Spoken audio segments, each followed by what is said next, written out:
Look at all this content this game has given me. 14 days of content and a tier list. Isn't that pretty good? Nah. Alright. Tell me if the music's too loud or whatever. What's up, Destiny? Kendra Michael? Alright. We got a lot of bosses here. I'm not going to go in any particular order. It should be said that I will not rate the bosses I didn't do. Most notably, Yarnum, Thermarian Queen, and the Bloodletting Beast Headless variant, I think are the only two I didn't do on here. I was planning on to, and then Defiled Chalices were way more tedious than I thought they were.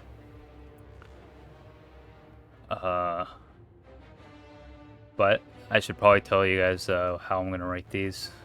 I'm going to rate them off personal enjoyment as well as objective enjoyment, if that makes sense. If the fight's just objectively bad, even though I liked it, I'm still going to take it down a little bit. You know, there are a couple fights that are just objectively horrible, but I like them as a funny meme, you know. Music, arena,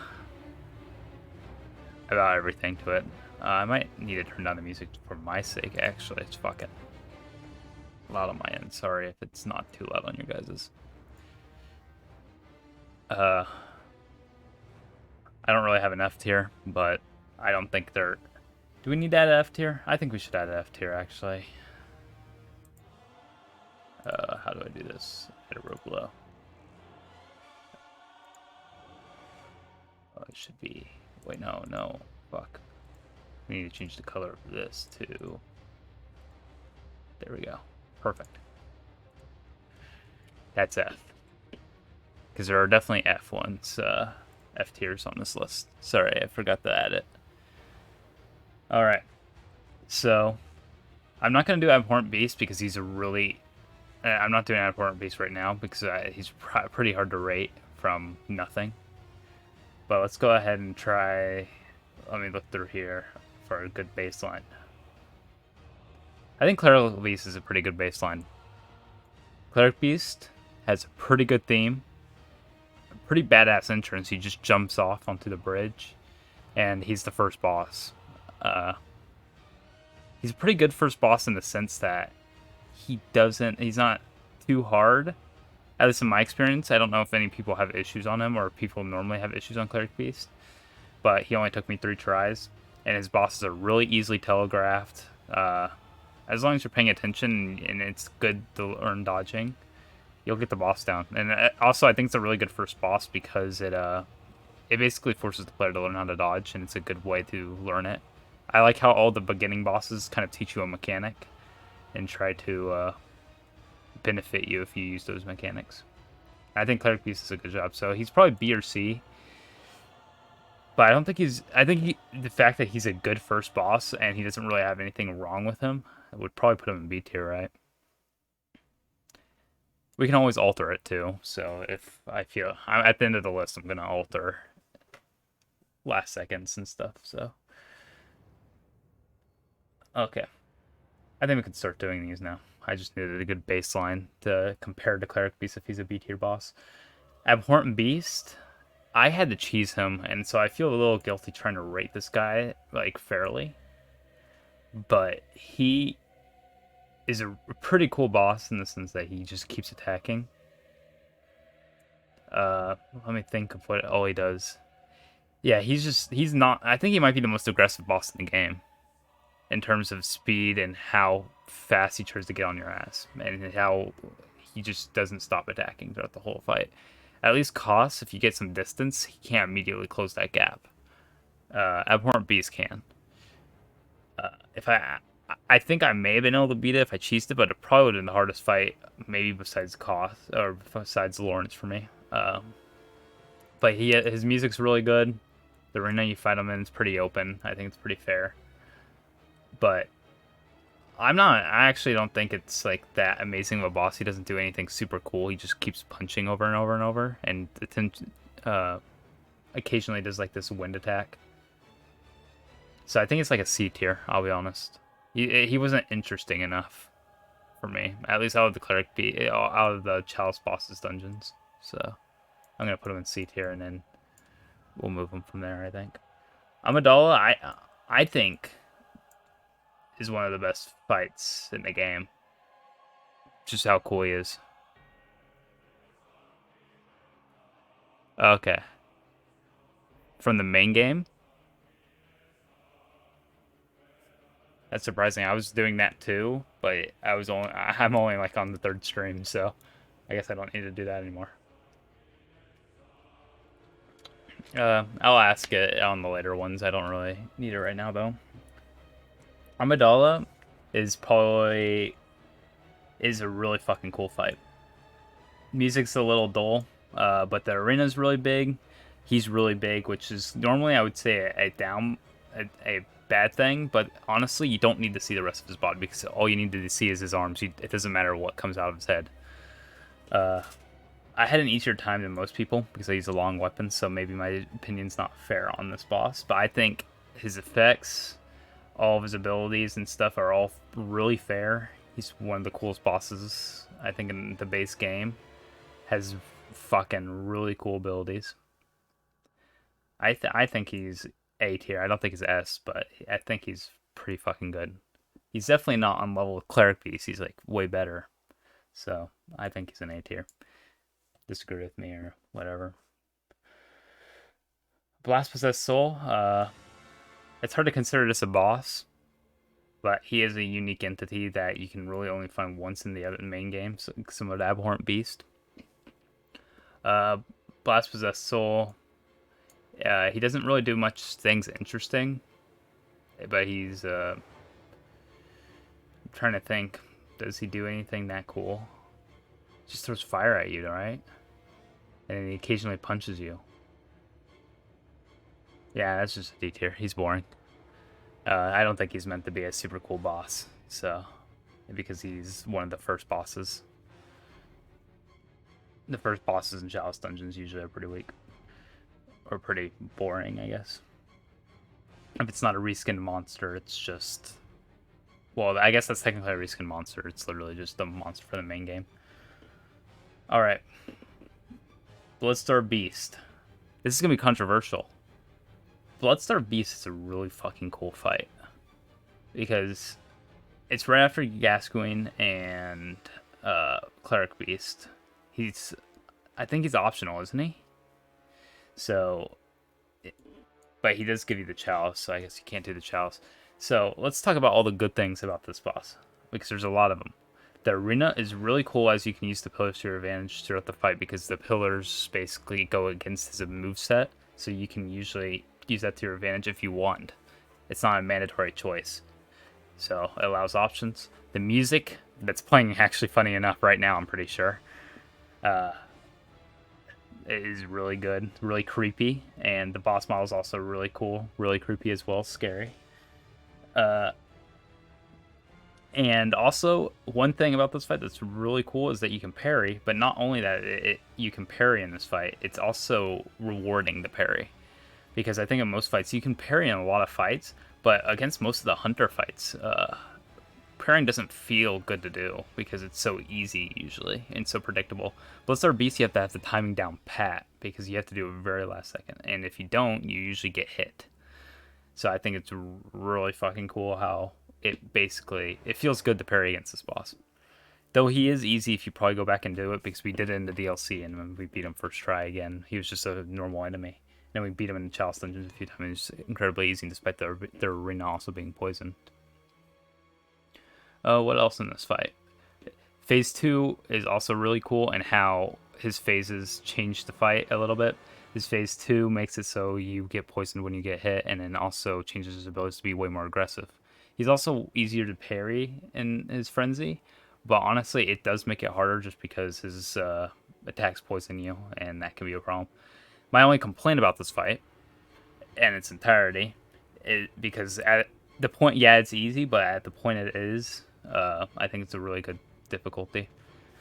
But phase 3, I am going to complain about because I don't think it's a very good phase. It doesn't make the boss very hard. In fact, all it does is add artificial difficulty and forces you to not fight You just have to go back and antidote and then fight again and then go back and antidote.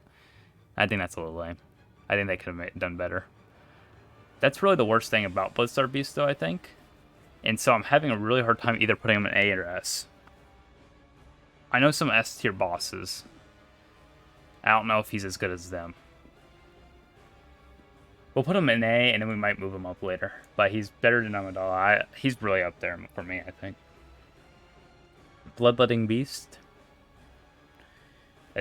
His fight was spectacular enough. Yeah. He doesn't do anything like fantastically great, but it is like the first beast boss you fight. If you don't count Cleric Beast, I don't really count him because he's like... He's more of a monster than a beast, I would say, right?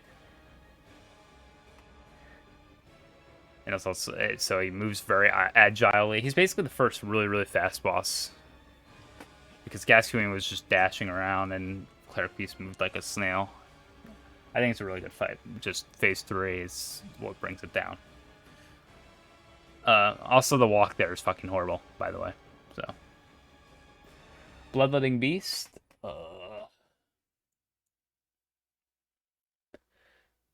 Bloodletting Beast. I don't think it's a very great boss.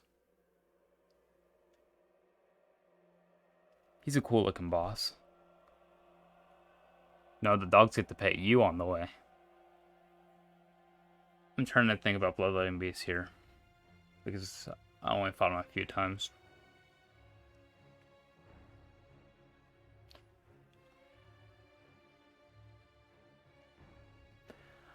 I don't think Bloodletting Beast is that great of a boss.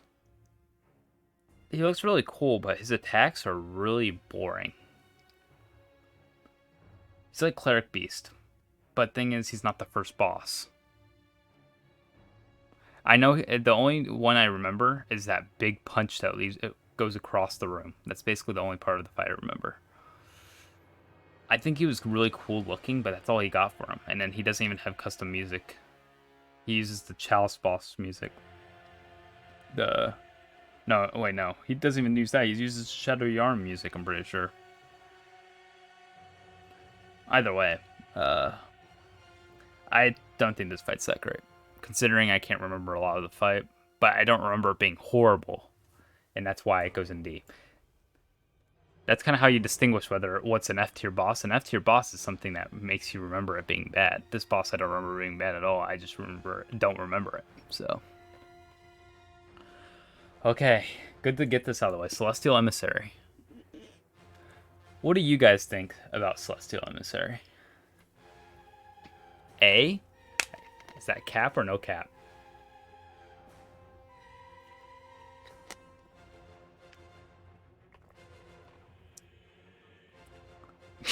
Yeah? Okay.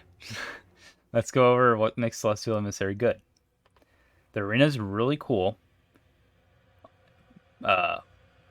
And it matches the mechanic in terms of what you could do with the arena. The music's really good as well. Most of the Ken music is alien-like and coolish cosmic galaxy shit. Idea, cool. But I should say unique is not a good enough thing is not a good enough factor to bring you from an up tier, you know? Because there are some fights on here that are unique, but they're shit. The fight is just a remodeled asset. What do you mean attacks? I don't even think he has attacks, bro. Okay. And that's pretty much all that's good about Celestial Emissary. The bad things is its difficulty. That's really the worst part about this fight, is its difficulty. Because the whole fight, the whole goal is to find the one that is the real one while he's summoning. But thing is, it kind of takes away the whole purpose of the fight whenever you use the targeting system. Because if you target him, there's no health bar. And additionally, if you get him down to 50%, as you're saying, the only thing he does is he gets big when he phases. And guess what? He's actually easier when he phases, because then you can actually tell which one's him.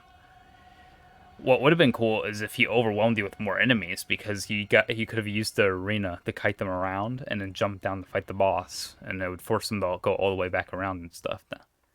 I think that's what the arena's for, but they kind of underestimated the difficulty. I don't know if most of you were there, but I did fight him in the Chalice dungeon as well, and the Is Chalice on the second floor. And he didn't even summon guys. He was just the big version. It was stupid. It should be said that he does do spells after he reaches like 30%, but even then, it's at that point you already have the boss dead. And if you're running any sort of weapon that hits multiple targets, this fight's a joke. However, I actually kind of like this fight. The biggest problem it has is its difficulty. It's not even a boring fight or a really bad fight. It's just its difficulty.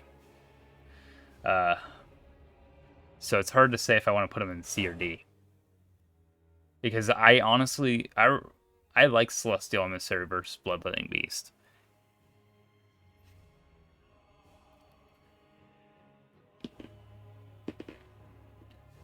I found him kind of boring. Well, I remember him. I don't remember Bloodletting Beast.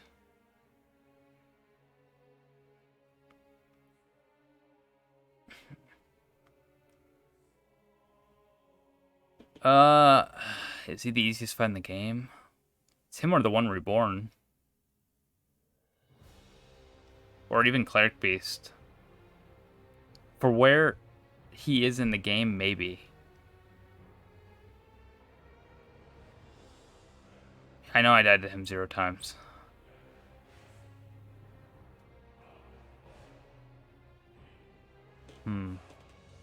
I still think he's C tier.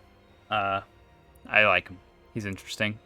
And not only that, he also puts your guard down for the next boss, which I think is funny.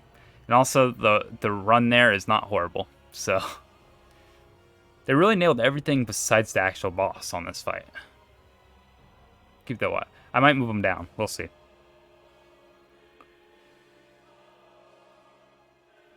Just right after Upper Ward.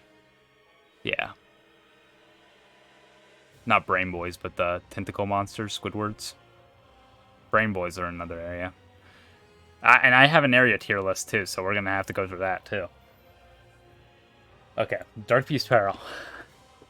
You know, I talk to people, and people either like this boss or hate it. There's no in between. I think he's really cool, personally. I didn't need the Old Hunter for this fight. I thought I would have needed it, but he's really cool. And as long as you are bringing a good weapon, you should be able to beat this guy. The good things about this fight is it forces you to be super aggressive, and I think it's the first fight that really does. Amelia probably does too, I would say. But this fight, I fought this guy before Amelia, so kind of like the hipster thing. He did it before it was cool. I think Dark Beast is probably, I'd say a B tier boss. Honestly, I'm probably going to move Cleric Beast down. In fact, I'm going to do that now. I think Dark Beast is cool. And I don't think he's A tier because he doesn't do anything super amazing, especially because how much of a joke he was after I beat Witches. I think that's all I have to say. And I also don't remember the music. The arena was nice. It was open. Will you be ranking them? We'll see. I'm trying to put them in ahead and stuff right now. In fact, let me do that now. I like Celestial Emissary more than Cleric Beast.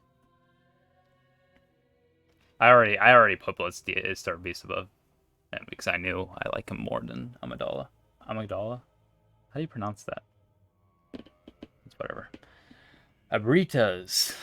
Hey, funny, we just did Celestial Emissary. This boss I have a lot of respect for because it's the hardest boss in the main game, I would say, right?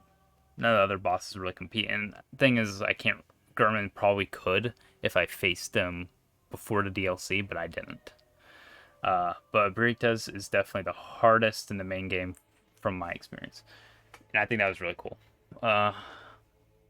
She also has a very wide spread of abilities and is one of the only magic users within the game that uses magic, right? I'm trying to look. I don't know what you'd consider magic. Magic offensive, I guess, because a lot of people use magic, but it's not always like offensive magic. And Britas also looks cool. Is there really anything else though? I can't remember the music too well for Britas. So it obviously wasn't that amazing.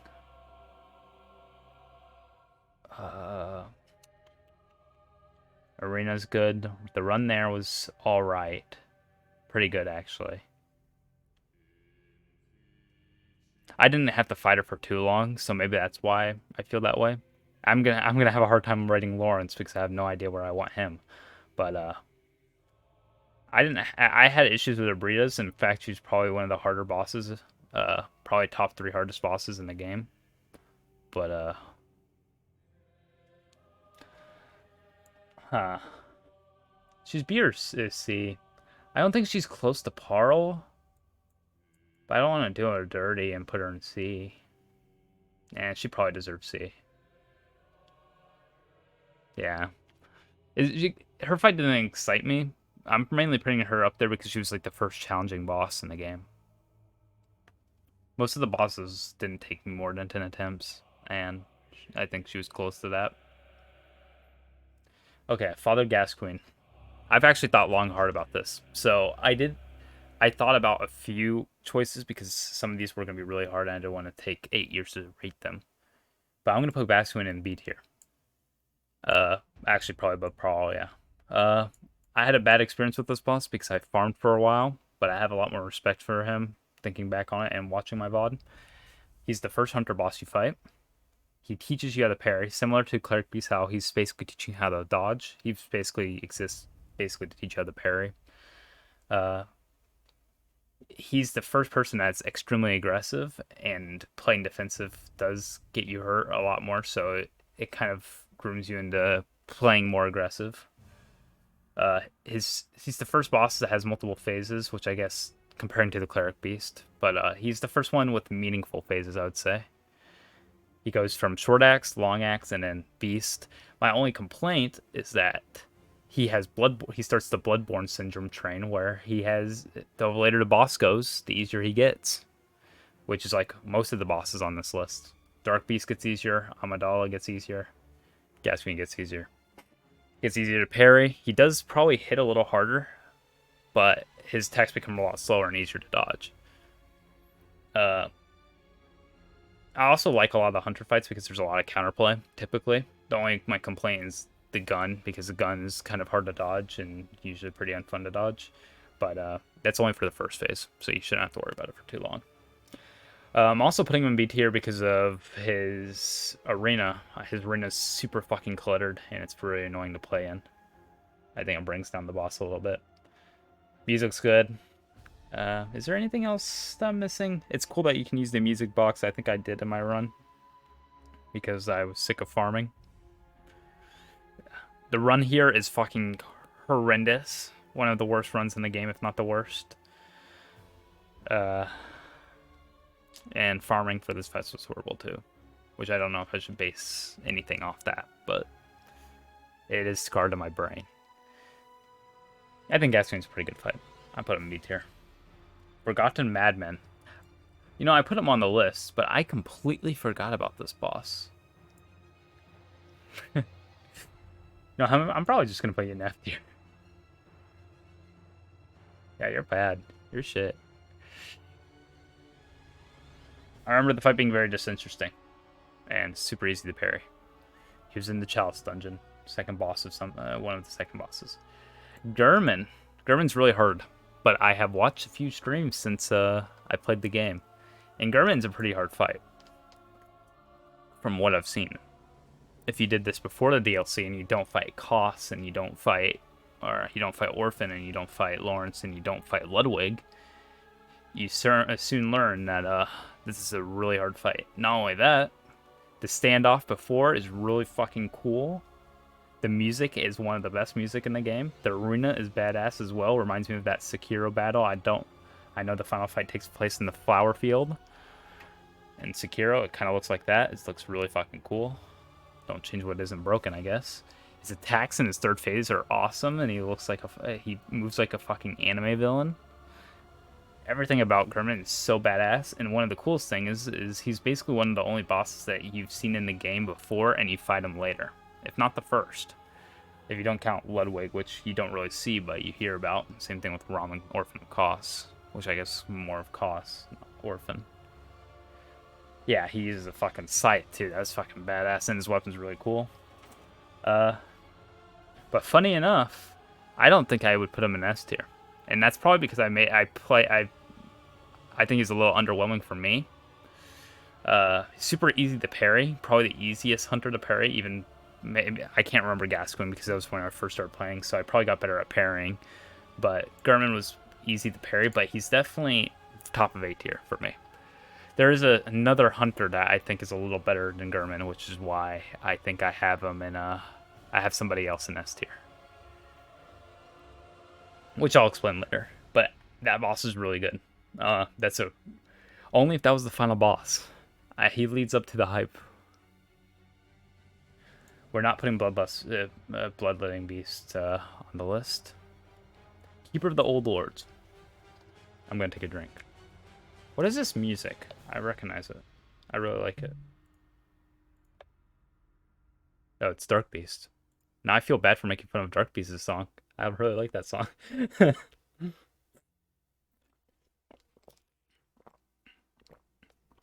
It's because I didn't get to hear it the last time I fought him. I beat him in like 30 seconds. It's not my fault. Keeper of the Old Lords is a Chalice boss, but his attacks are way cooler. And not only that, he also appears as enemies later, which is it kind of like I don't know. I don't want to say it like waters down, but it does water it down. It makes it. I think it makes it a little worse that whenever you fight the enemy as just a standard enemy. But I'm not gonna take down points because you do that with a lot of things, Bloodstar Beast and everything. It feels kind of sad when you just fight them out in the world. But Keeper of the Old Lords has really cool fire abilities. My only complaint is that he had no range capabilities. He did I think he was able to throw like a fireball, but you could just easily fucking dodge. It was like Shadows of Yarnhem fireballs, but super easy to dodge. Uh, but for a Chalice boss dungeon and just a reskin battle, I think it's pretty good. There's not a lot of complaints with it. Thing is, it's not like very well made or anything. I think it does its job. That's how I want to say. It's a cool fire boss, but not the coolest fire boss because there are a few more. Lady Maria of the Clock Tower. So you know how I was saying I thought about people before I made the tier list? I was thinking about the hunter fights, and I thought, hey, Father Gascoigne's a good fight, but he can't be on the same level as Gurman. And then I also thought about Gurman. I was like, Gurman's a good fight, but he can't be on the same level as sort of Maria. And so that's why Maria's our first S, because Maria's just a really good fight. So Maria's room is badass. It's open. It's a giant clock tower. That shit's cool. Uh, the music's really fucking good. I think I should say before anything that DLC's music for every single fight is great. Probably the best music in the game. Maria's Gurman's bitch. Why was Maria harder than Gurman then, huh? What's cool about this fight is that her abilities don't change that much throughout the fight. They are just simply upgraded. And I think that's really cool. As just as a game element, whenever they just upgrade the abilities, and WoW they do that with a lot of fights too. And as she phases, her abilities just get buffs, and it just makes him way stronger, way more badass. The way she moves and everything. So first she starts, I think at like 70%, she starts adding her blood to her attacks, giving her range and some more damage. And then ultimately, when she hits like 30%, she adds fire as well. So she has range and some extra damage AoE. What's like every hunter fight though, you can parry her, and I think that's really cool. Adds counterplay, adds a new strategy to play. It's not just a one-ended strategy. All of her attacks are telegraphed, so if you remember what they look like, you can't get the animations confused, which I think is really fucking unfun whenever the bosses have the same wind up and stuff. I think that's really lame and artificial difficulty. And the timings for her attacks are really weird, so it's hard to parry. Meaning it's not even though I parried her a lot on my first fight, it's only in the first phase. Later in the fight, it gets way harder, and I get punished way harder. So it adds ways to play. Maria's just really good. She's like Bloodborne at its best. Though I wouldn't consider her the best boss, actually. I think there's a few other bosses that I like more. Lawrence. Let me take a drink before I do this one.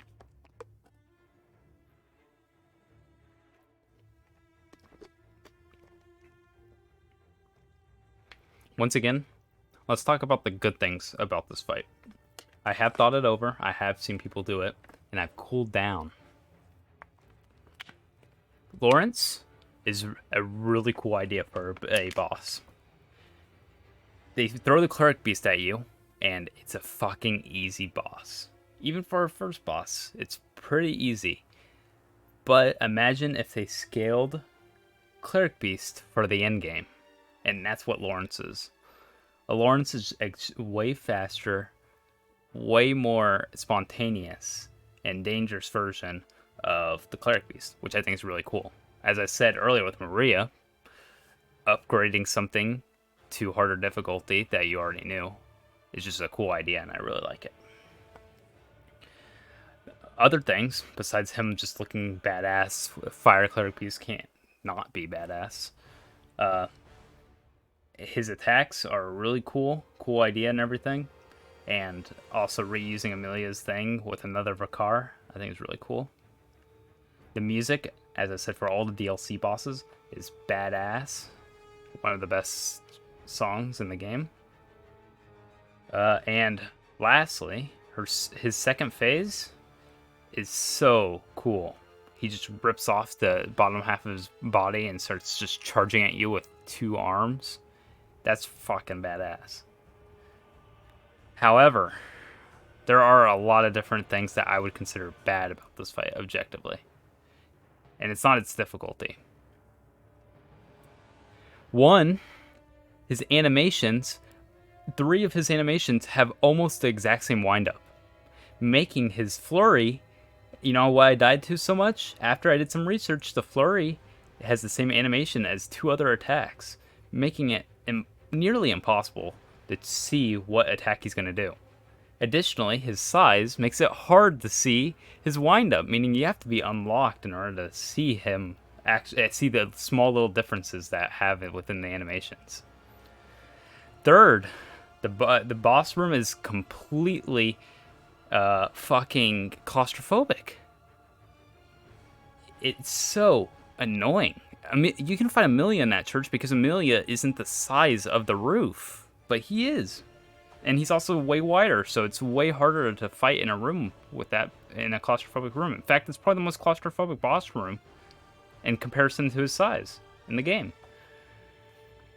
Fourth, AoE fire is just frustrating. And normally I wouldn't complain about that because there has been AoE fire. But whenever the AoE fire is attached to his melee attacks, you can't tell when to dodge it. Because you don't know the timing, because you can completely dodge his attack, seemingly, but you can still get hit by it. Which, it leaves a bad taste in my mouth.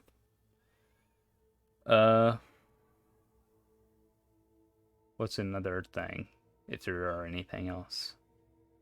The run there is fucking horrendous, too. Why would they put a guy? I don't know why they put a guy just waiting at the door. For a boss room, too.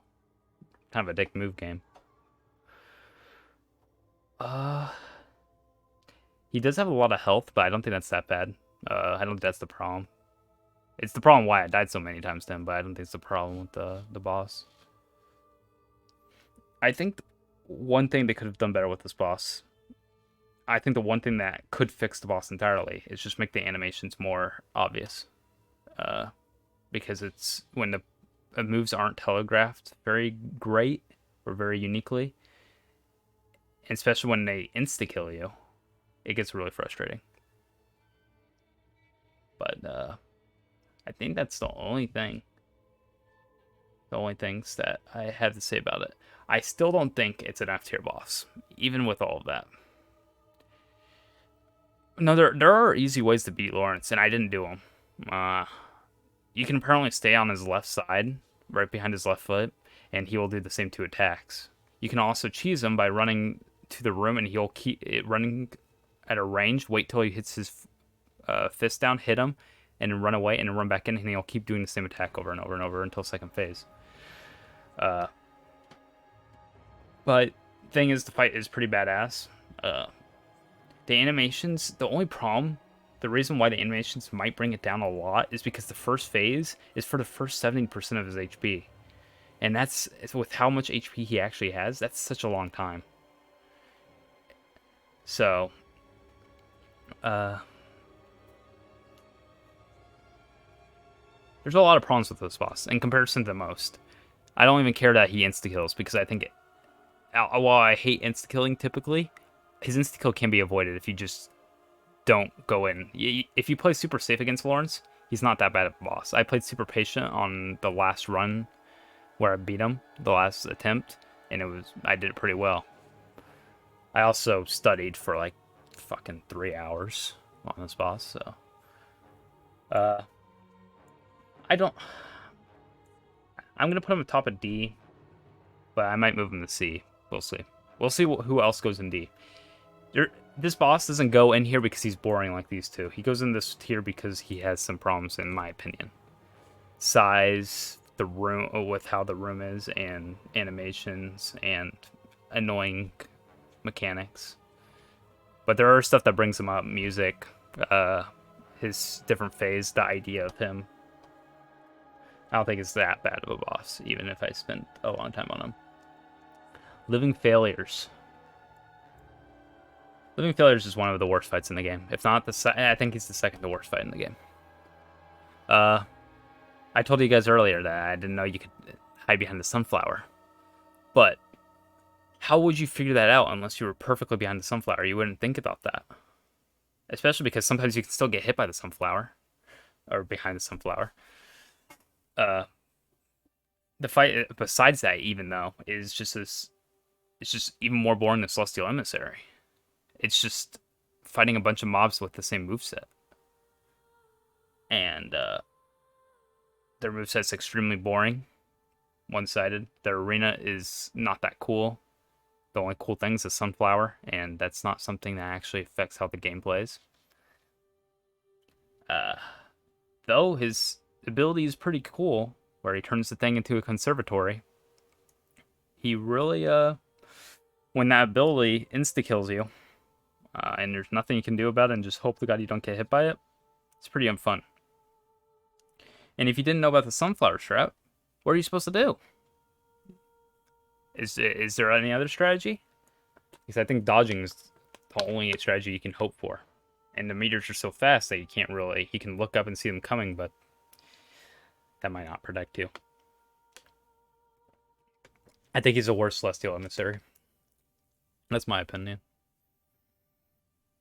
He's also extremely easy if you know what you're doing. If I knew about the I only died basically to the sunflower, to the fucking their ability with the fucking meteor shit. So, Ludwig the Holy Blade. This might be controversial, guys, but I think Ludwig's the best fight in the game. Easily. He gets an anime cutscene mid-fight that makes him extremely buff, and it's fucking awesome.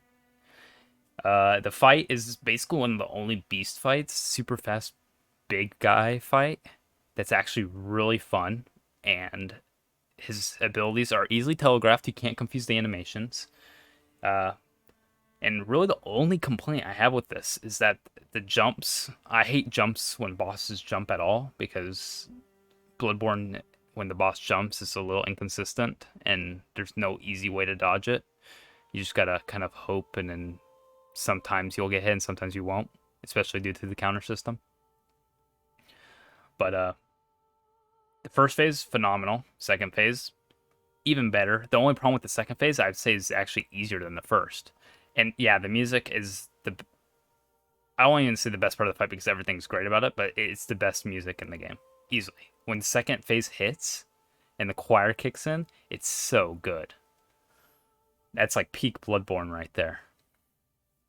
And it's amazing how the DLC has so many good fucking fights. And this is the first fight too.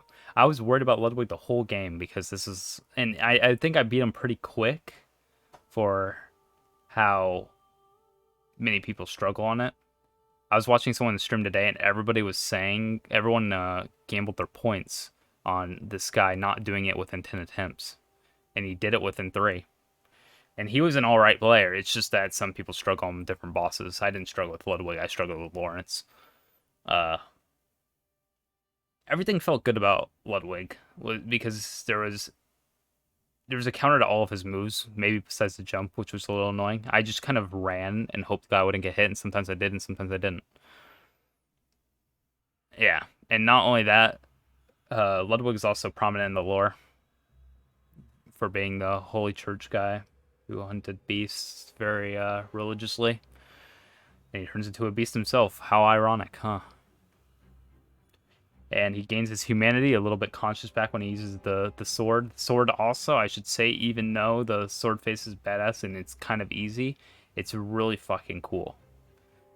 Which kind of wins the points for me. And the arena is good. And the run there is good. They really did perfect shit with Ludwig. Because there's a lot of things that could bring down the fight. Like with Lawrence, the arena really brings down the fight. Even with the animations and stuff, the arena fucking brings down the fight for that fight. Ludwig, he has gold stars all around. I think he's the best boss in the game. I don't think there's anything that could bring it down. What is this song? I'm gonna make fun of myself. Okay, we're not gonna talk about that. I don't want to give that fight good points for having good music. Alright, sorry, I got a message on Snapchat.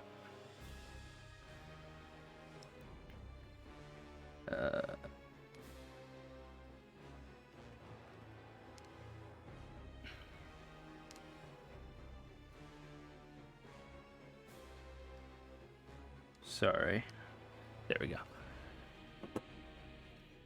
Alright. Martyr Logarius. I could see a lot of people hating this boss. But I have to sneeze, so if I stop what I'm saying and sneeze, then. Okay, Martyr Logarius was in an area that was extremely annoying and out of the way, and I could see a lot of people skipping this boss.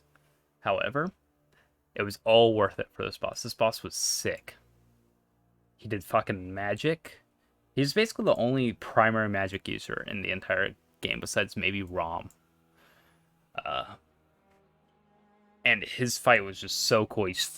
His phase 1, while it was annoying at first, but once you figure out that you just have to play super aggressive and just dodge his magic and learn how to figure out his tricks, his animations and stuff, first phase gets a lot easier. Not only that, you can also parry him, and all fights that you can parry in get bonus points for me, because that means that it allows an alternate way to play. Yeah, his magic types were really cool. And then, yeah, don't even get me started on the second phase. Second phase, he becomes a lot more badass, where he's like, I'm fucking done with this mage, like, version shit. I'm gonna kill you myself. And he pulls out his fucking scythe or whatever he holds and just starts slashing you, jumping in the air and charging down at you. And you can parry him a lot better in this phase because he's melee attacking you way more, but one mistake could lead to your death. I'm struggling to think where I want to put Logarius. I don't think he's S tier. His music's also shit. I have to say that. I think his music's probably the worst boss fight music in the game. Besides one more. There's one more music that's worse than Logarius. I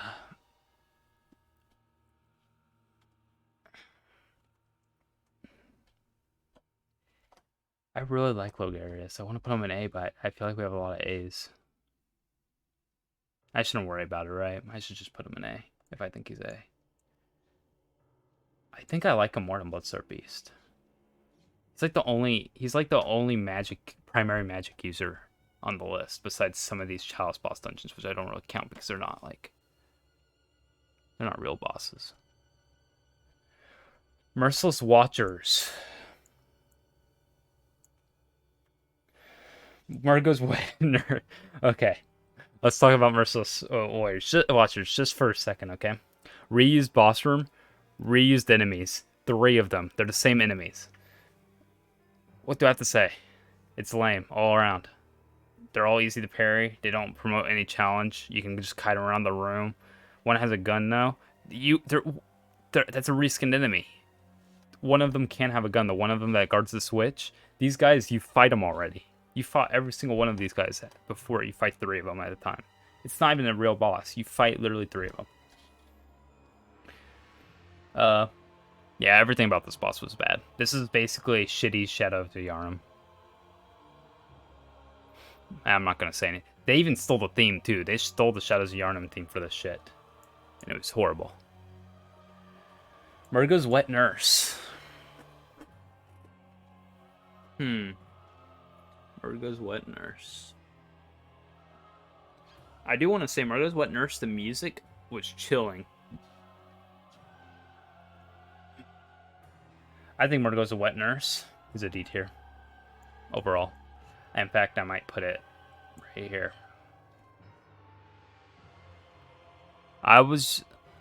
You might want to cover your ears then, Destiny, for what my criticisms are then. Why wasn't there a phase 2 for Wet Nurse? Her attacks without the dark cloud shit were so fucking linear, and she doesn't do anything special. You just stick to her ass and hit her. It's like facing Cleric Beast. It's all it was the whole fight, and whenever things turn shadow, you just kind of run away. And if you don't want to run away, you don't have to. You can just hit the clone once and it disappears. I was excited because the music starts chilling in your mind. You're like, oh, I know this is going to pick up once phase 2 hits. And then you beat the boss and you're like, time for phase 2. And then the baby's crying and the health bar is still at 0 and you're like, phase 2? And it never happens. And especially if this boss was one of the first bosses, I think it would have been really good. I would probably rate it way higher. But this is potentially the last boss of the game. This is the last boss if you want it to be the last boss. And that's sad. I think this is an example of 2 back-to-back bad bosses. And so you probably know where I'm going to rate the next boss on this list. But thing is, Wet Nurse was unique, and the only reason she's up here is because the music, clean arena, the run here wasn't horrible. Her shadow shit was really cool.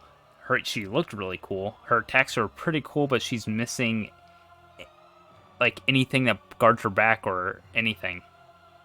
She's missing a lot here, okay?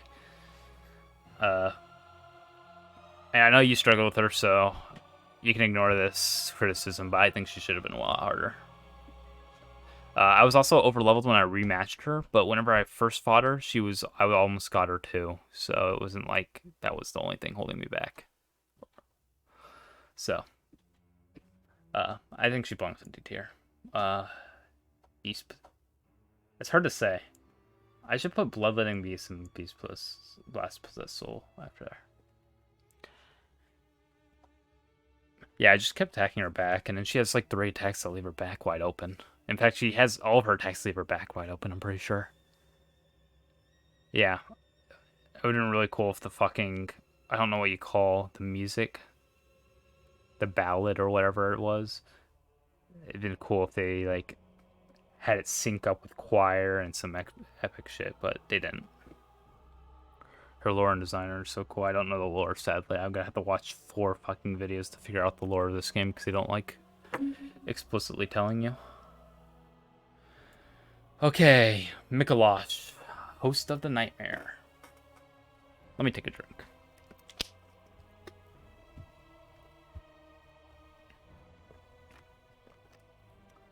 People are going to say Mikolosh is the worst boss in the game. What's up, Reyna?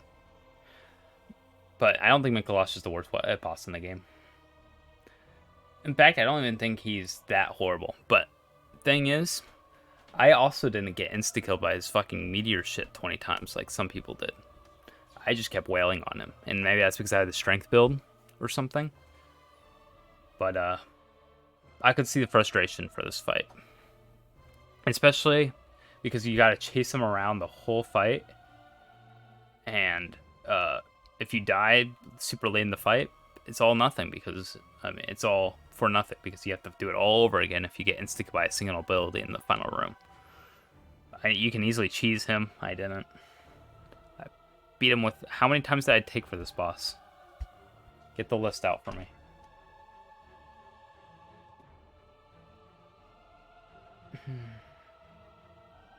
Two deaths. Okay. I figured. Yeah, this boss was super easy. I'm trying to think of redeemable things here. Thing is, normally you say memorable is a good thing. I don't think memorable is a good thing here. They tried something too unique. Ended up being shit. Especially, it was also so disappointing after this long area of dealing with Frenzy and all the brain boys and shit. And you think you're gonna fight something cool, but you don't. You don't end up doing that. In fact, you go against two back-to-back objectively easy and boring bosses. The question is Mikolash D or F tier? I think he's F tier.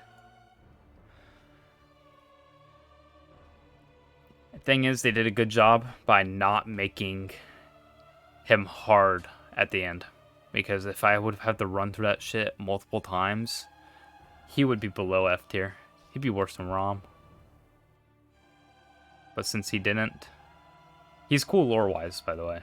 I don't know if I know the story, but he's trying to become a great one, right? That's the whole thing.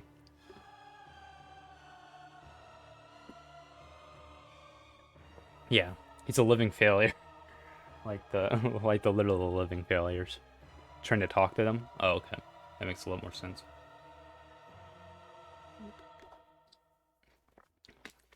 Yeah, Mikolash is F tier. Is he a hunter? I don't think he's a hunter. I think it's just some random guy hosting the nightmare. No? Okay. I should say also, one thing that hurts him even more is all of his attacks are reskins. Literal reskins of another hunter. The hunter inside Bergenworth. What are you going to stream next? What game? I'm not sure. Not the punch, yeah? Sorry. I don't know if I'm actually going to stream Dark Souls 1 next, or if I'm going to stream... I'm not playing Outlast. That's your job, Rena. What the hell? I'll even buy it for you, Rena. Yeah, the punch is basically the only thing he does uniquely. But is the punch really unique? We put Bloodletting Beast down here, and his only attack I could remember was a punch too. Dark Souls 3 with DLC on it. Alright. I think Joseph has it too, so if I want to play on computer, I might do that. I probably won't play Demon Souls, don't have a PS5. Is it on PS? Oh, wait, no, that's PS3, not PS4. Okay. I'm getting sidetracked. Mikolash, I think, is that tier boss. Easily. Moon Presence. Let's talk about Moon's Presence, boys. The whole game, I was told about 3 umbilical cords that unlocks the true ending. After your standoff with Gurman, and after defeating all the bosses up to this point, the DLC bosses, you're gonna fight a giant tentacle monster coming from the Blood Moon. And it's also the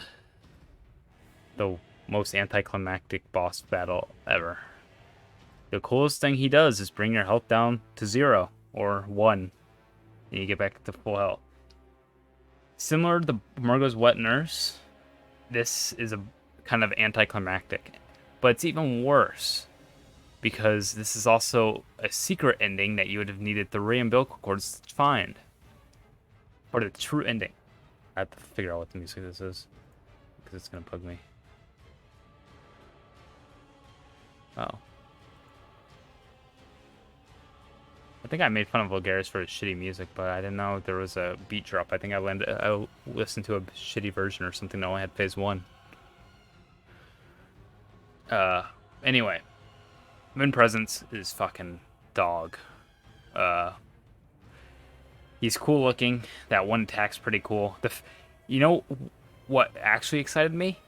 You came in with the amount of blood vials that you used out of Garmin's fight, which I thought would have been sick if you just respawned and you still had that many blood vials. Imagine you die and when you respawn, you're just in the boss arena again with that many blood vials and you begin right where you were. I think that would have been sick. But sadly though, I didn't even run out of blood vials, and I had like 6 or 4 blood vials left. But yeah, I was also overleveled, so maybe that's also why. But the fight wasn't that interesting. He didn't do anything cool. Moon Presence. D tier. Worse than Murgo's. Probably worse than even Blast Possessed Soul. But I think that would have been sick. You have to beat the boss without any health vials or mini health vials. Or, I mean, if you demolished Gurman, I guess you could have came in with 20. All right. Orphan of Kos. The presumed hardest boss of the game. Alright. I still got to do an area tier list too, so... And I'll probably have to hang out a little bit for a bit, so you guys can keep playing without me or whatever. Alright. Orphan of Kos. Orphan of Kos is a fucking fantastic fight. In fact... difficulty-wise, I think it was good. I think they should have had more fights like Orphan. People consider Orphan to be like the most hardest fight, Satan's baby. But I love the fight. Of course, when I didn't get the electric shit, I was kind of getting pissed off, I'll be honest. But once I figured out the electric shit, I love the fight. The fight felt fair. Every time I got hit, most of the time, I should say most of the time it felt fair. There are a few times it's frustrating. The boss is super spontaneous, but most of his animations are pretty stagnant. Meaning, as long as you memorize the animations, you'll have an edge in this fight. Probably not a good enough edge compared to most fights, because even if you know when it's coming, it's pretty hard to dodge when it comes lightning fast. I think this fight is really close to beating Maria. I think it's S tier, by the way. I should say that, but I don't know where an S tier belongs. If you want to talk about everything else about the fight, the music, once again, probably right next to Ludwig in my mind, or Living Failures. I forgot to say Living Failures music is like one of my favorite in the game as well. Once it hits phase 2, it just pops off. I wonder if I can play it real quick. Is it on this one? Or is this... Oh, it does have it. I'll play Living Failures. There we go. Also, we heard about Kos throughout the game. I didn't know that was Kos until, it said Orphan of Kos when he crawled out. I didn't know that's what he would look like. But, I think the area also... leading up to this also, not prepared you, but... it came up to the plate. It was like perfect expectations. The area was super hard, and then it led to an even harder boss. Which kind of like, if you compare Mikolash's Nightmare of Menesis or whatever it's called, Mensis, with Mikolash and Wet Nurse, the area there was so shit. Mensis, okay. Yeah. I think Nightmare of Mensis was a really fucking annoying area, and it was super long. You had to deal with Frenzy, Brain Boys, everything. But, what is there even to say bad about this fight? I think hitboxes were a little annoying on this fight. I think sometimes you get hit by stuff that you obviously didn't. And that's the worst thing about the fight. You can parry him if you're really good. He uses placenta, that's kind of weird. I didn't know that was placenta until later, but the way he uses it is super fucking cool, though. And it's a humanoid boss fight, too, which is sick, because most of the humanoid boss fights are easy. I'd say Lady Maria is actually a pretty easy fight. I don't even think it's medium difficulty. I'd say it's pretty easy. But it's basically one of the only humanoid fights that are pretty hard. Abhorrent Beast is also kind of a humanoid-ish. He's kind of hard, too. But, yeah, I think it belongs in S tier. You guys can disagree, but that's my opinion. Which is funny because most of the DLC bosses, as you see up there, are all in S tier. With the exception of 2. I mean, I don't even think Lawrence is D tier. I'll probably move him up. I'll probably move him to C tier. Let me feel like just not getting moved, though. Fuck him. Temerian Descendant. This is Captain Hook. Okay. Thing is, I'm kind of struggling to remember fighting this guy. I know. Actually, no. I can remember. Am I S tier? Yeah, you're a sub, so you are. That's how it works. You have to be a sub to be S tier, basically. Descendant's kind of cool. He's very fast moving. He feels like you're fighting a hunter, which I think is always good. I love all the hunter fights. He moves. You can parry him pretty easily. Sedge. And he was basically the first time when I was in the Chalice Dungeon, I was like, I'm glad I'm doing this. Funny enough, huh? Not many bosses in the Chalice Dungeon make you think that, because you're usually fighting a pig, Rom, or a brain sucker with more health and more HP. So, I didn't descend into B tier. It's all B tier, right? He's better than C tier. I had fun fighting him. Hunter kind of fight. Not better than Gascoigne, but or Parl, but he's a pretty good fight. I fuck with the one reborn. We grew up to get it and play golf. Yeah? He spit bodies on your grill or something, too?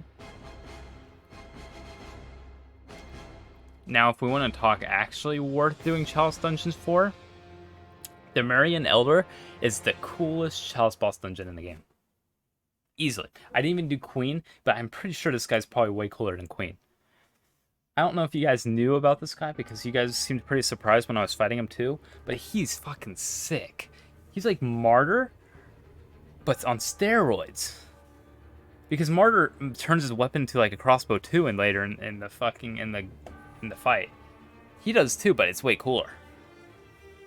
Not only that, his attacks were all avoidable. He's parryable, simple like Martyr, and he stays magic throughout the whole fight. And once he hits next phase, his fire becomes even cooler, kind of like Lady Maria. I don't think he is S tier. He doesn't do anything extravagant enough to do it. But he made doing all the Chalice Dungeons I did up to this point worth it. And I might even put him above Garmin. Mainly because he was more difficult for me. And his attacks... That's close. Do I like him more than Garmin? Garmin's so badass, though.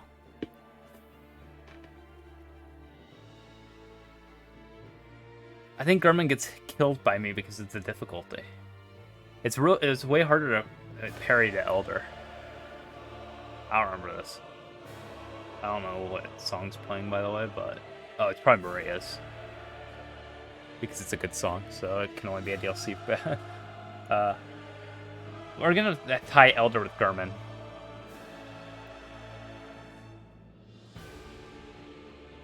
Let me check. This should be Maria's. Yeah, it's Maria's. Okay. Yeah. I might move them. I might move Garmin and Elder up to S tier if there's no more, which I'm pretty sure there's no more. I'm looking at our options right now. The One Reborn. The One Reborn is a boring fight.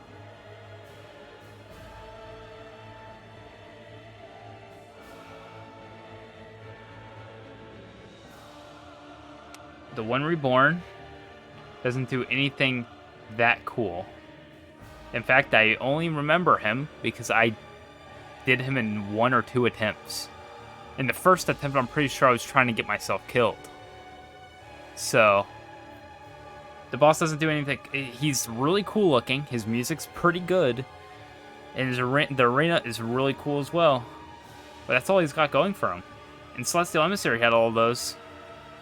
But that's all they had. And just like the One Reborn, that's all he has, really. Just don't sad face. He deserves it. Question is he C tier or D tier? We're gonna put him in D tier. He's better than Murgo's. I didn't have any hype in him. He gets extra points because a lot of his abilities are kind of cool. He throws corpses and stuff at people. Oh. He had a lot of cool attacks, but he didn't get... Oh, okay. He's one of the few bosses I didn't watch people play through. Maybe I should have done a few of them. I didn't see a lot of the ones I've tried. I should have done it before I started streaming. But to be fair, it's also based off my experience, so it wouldn't be fair if I was judging it based off others. ROM. I'm gonna be right back. Gotta go to the bathroom.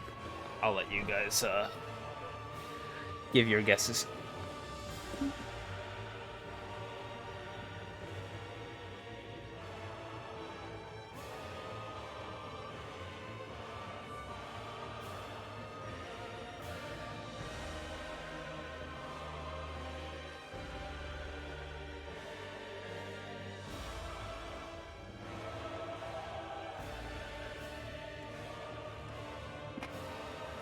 The worst boss in the game award goes to our boy Rom. Wow.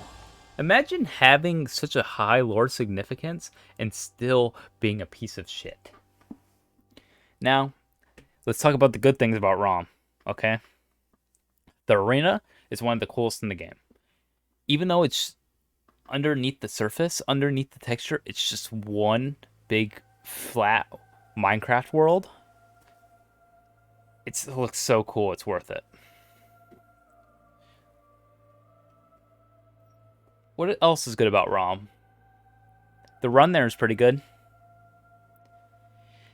And that's it.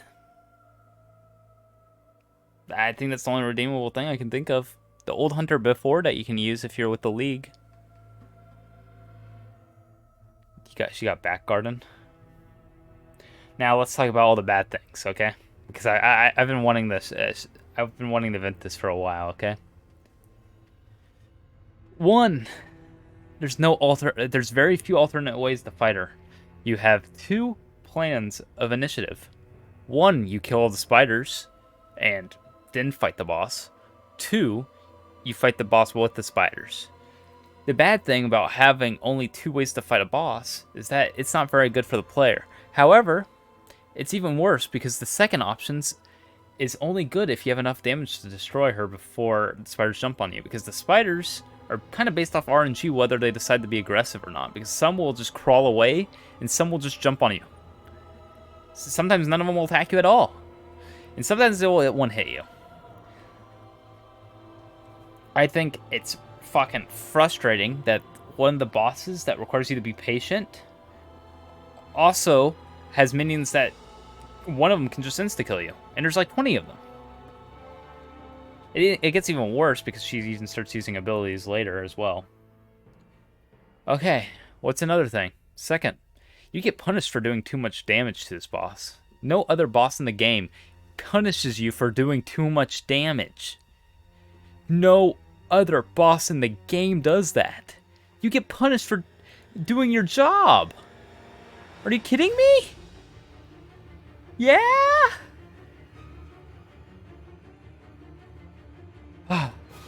Third, the ads wouldn't be as bad if you didn't have to hit them from the side as well. I think it was very unnecessary. I know it was kind of showing the point that ROM is the same thing as it's spiders because they all have hard heads. And normally it wouldn't be that bad of a thing, but whenever you deal with 9 of them at a time and you hit them from the side, even though it still counts as hitting them in the head for some reason, is really fucking dumb. The attacks of ROM are also super boring. If you are 5 feet away, she will do her range attack. If you are 3 feet away, she will get on her stomach, or she'll get on her back and cause meteors to come out from the water. If you are 1 foot away, she will trample you or explode. That's all she has. That is all she does. Now, possibly the worst thing about this fight is how easy it is to get insta-killed by a spider and how much time you spent killing all the spiders just to be insta-killed. Never once in this fight you feel like you have the initiative. unless you kill all the spiders.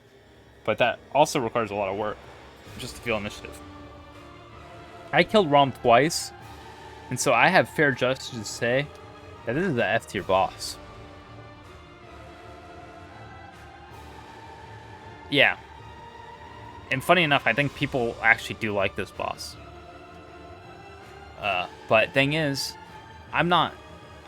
A boss being memorable isn't a good thing. Not always. I'm sure if you get cancer, that's memorable for you. That's a memorable part of your life. But, it doesn't... Oh! I should also say, every boss in this game has pretty good music. Even Lugaris apparently in Phase 2 has good music. This boss doesn't have good music either. How? How? They just don't care. They just don't care. I think my video stopped, so we can go ahead and play Rom's music for you guys. Which one is it? Oh, Rom the Vacuous Spider. What a banger. Oh yeah. I feel like I'm in the Hunter's Dream right now. That or I'm in the loading screen. Oh, I know I gotta wait. Don't say you gotta wait for the beat drop. I've listened to this song longer than you've been alive. I'm gonna let it play out a little bit. And meanwhile, we can recollect on how we're almost done with this list.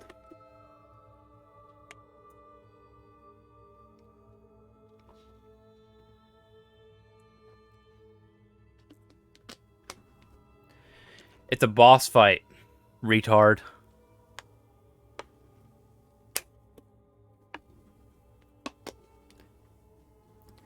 Yeah, I'm gonna play this music when I'm at the gym.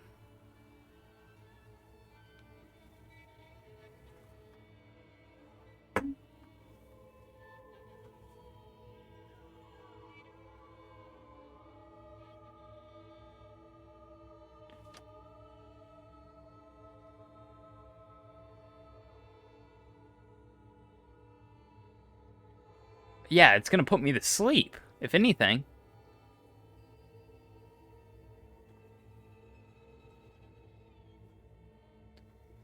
The fight is already boring. I guess they're just trying to mimic it. This is the coolest part of the song, and it doesn't last very long. Because it repeats. And it's not really catchy either.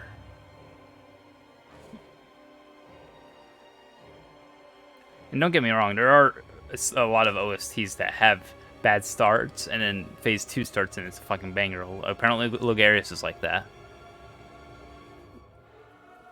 Celestial Emissary is not the best song, but I also think it's the worst song, by the way. I think it's the worst song in the entire game. Because it matches the fight, and that's not good, believe it or not. It's like they knew they were making a bad fight, and they're like, let's also make a very boring soundtrack, too. I don't want to listen to this anymore. Does it get more exciting?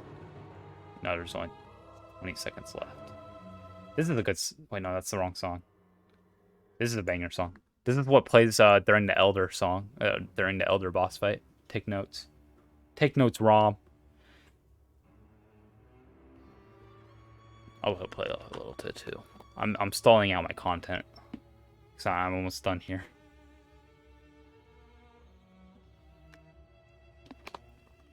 I think I put the right song, hopefully.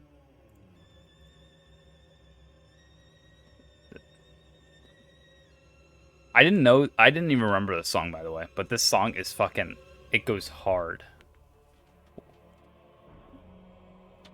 Which, I'm surprised I don't remember it, because normally I remember songs pretty well. Actually, I say that, but I apparently have had to look at the fucking YouTube video for every single song up to this point.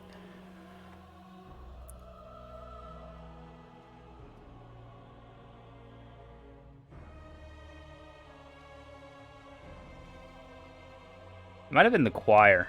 I think the choir really does it for me for most of these songs.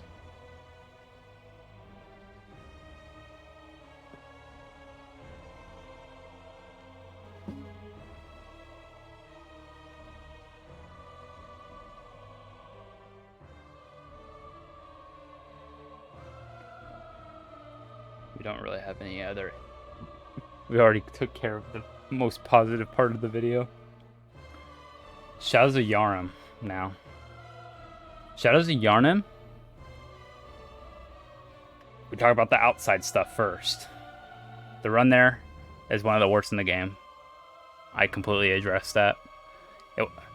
It's just a long run. It's not even a bad run. You don't have to run by like a bunch. You don't have to run inside an enemy and be threatened to get killed like going to Lawrence or going into Gascoigne. But that's probably one of the worst things about this fight. I'm not going to count it too badly against it. The music for Shadows of Yharnam is one of the best in the game. Probably one of the best in the base game, if not the best. Anyway, this is not the right song I thought it was, by the way. I was wondering when it was going to start up, but it's not what I thought it was. Maybe it has a phase 2 or something. What else about Shadows? Shadows is the first multi-boss, if you don't count witches. It's kind of hard to count witches. Because witches aren't constantly attacking you. It doesn't really feel like you're fighting a boss. We'll get to that later, though. Shadows of Yharnam has a cool mechanic, though. When one of them reaches 30%, they mutate, and they gain an additional effect. Which I think is really fucking cool. As I said before, the upgrading abilities thing is really awesome. Most of them just increase range, or increase how many fireballs they shoot, or just generally increase how much damage the attacks do. And then after they mutate again, well, then all people that are alive after the second mutation can start using the spell that casts the giant snakes coming out of the ground. I only got to saw it once before I killed them, and they didn't even hit me because I think I was out of range or something. But it's really cool. I think snakes just fling out of the arena. However, this fight loses some points as it doesn't feel like you're fighting much bosses, especially because the third phase is the coolest thing about the fight, and the problem with the fight is that you just went through the longest area in the game that was poisonous and full of snakes to fight something that barely has to do with snakes. I get they're snake people, but they don't do anything snake-based until the last phase. Yeah, I think the boss was disappointing for the area. I don't think it was a horrible boss. In fact, I would say it's C or above, but it's just disappointing. That wasn't the right song. I don't know what the song was. I thought it was. I'll have to look at it later. I don't want to play this. I literally was just making fun of it earlier. We can play Shadows of Yharnam, but I don't know which one it is. It's either Terror or Watchers. I'll say Watchers. It's Watchers. Hey, let's go. Shadows of Yharnam's music's so fucking good, dude. Okay. What else is there to Shadows of Yharnam? One cool thing about Shadows of Yharnam is that most of the enemies are parryable because they're humanoid creatures.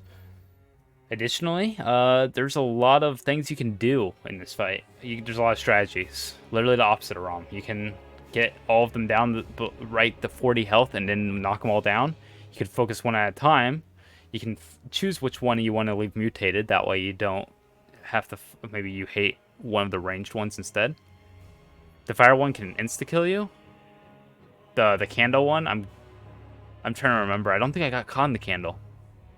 But I'm pretty sure it is, because all the flamethrowers in this game, for some odd reason, like to fucking burn you alive. Even though the giant fire dog doesn't insta-kill you, but whenever you get hit by a fucking flamethrower, you're toast. I don't think it's worth talking about much about this fight more. The arena was really good. You can use the arena to your benefit. But maybe he did. I don't remember. I don't remember him using the fire attack outside of doing my research. But it's also been a while since I fought Shadows of Yharnam. Shadows of Yharnam is a C-tier boss. I think it's cooler than Keeper of the Void. I think it's cooler than Cleric Beast. I think it's Blood Celestial Emissary. His music and arena and strategies and stuff you can use against him carry him. His final phase does too, but overall, the fight's a little underwhelming. It's all about crowd control. It's less of a fight and more about how you tame the mob. Okay, let's go to the boring shit real quick, okay? Cannon Giant is one of the few enemies that you fight where you see the enemy before you actually fight them. Cannon Giant is literally my least favorite of the giants, as he's the lamest one. And this one has just 2 blades for arms, and he's still lamer. Doesn't do anything cool. He's not worse than Rom, he's just boring. Undead Giant, this is the coolest Undead Giant. He has the chain attack, and he's super tanky and actually a challenge for where he is. I didn't know Shadows of Yharnam went on this long. This is actually way better, too. By the way. Do I think he's C or B tier? I'm moving Abirtus up. And then... Undead Giant. I think he's like okay there. He's a good Chalice boss dungeon, I'd say. He's an alright. I enjoyed him, even though he insta-killed me a lot. Undead Giant Dual Blade is probably in the middle. He's a good boss for the start of the Chalice dungeon, sets the mood. You can also go against him before you even fight him as well, but also, I mean, that happens, I guess. Where do I want him? Moon Presence is like just a disappointment, so I have a hard time rating it. It's not like the fight is that bad. It's just disappointing, you know? I'm gonna put it there. It's just disappointing. It's not even like bad. I'll put it here. Vicar Amelia. A lot of people seem to have issues on Vicar Amelia. To be fair, I did all the optional content before going to Amelia. So maybe that's why I had an easier time.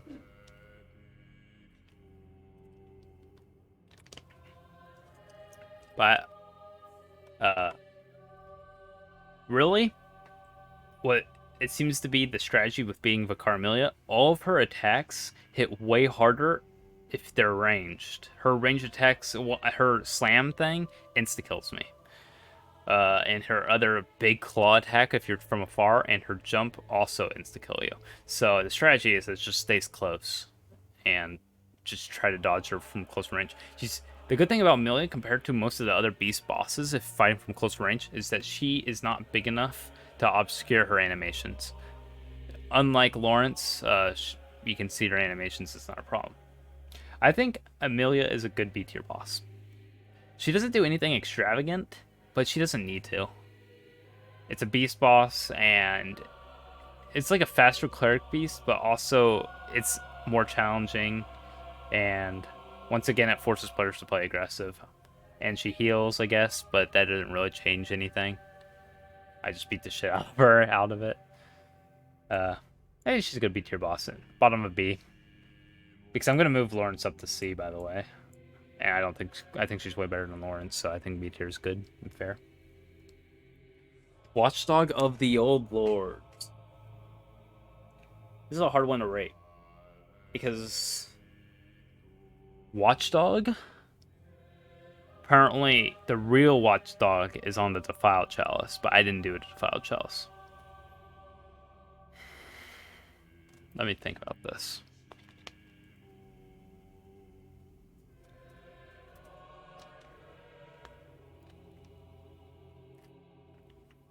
Yeah, I've heard Watchdog's horrible, and I'm like, it wasn't that bad. I mean, he's the last Chalice boss of the first Damaru Chalice, and they're like, no, I mean the Defiled one. I'm like, oh, yeah. It's hard to kind of rate it, but I'm gonna rate off my experience. The boss is really fucking cool looking. Fire bosses often are cool looking. Now, it's no Damaruan Elder, but it is. It's pretty cool. I think it's a B tier boss. My only complaint is that a lot of attacks were quite boring for a fire dog. There was a few attacks that were pretty cool, where he turns himself into a living missiles and he charges straight forward while he's off the ground. Then there's one where he melts lava all the room, takes a lesson from Lawrence. His attacks are also pretty easy to dodge, and I think that's probably his biggest weakness. The arena is nice and open.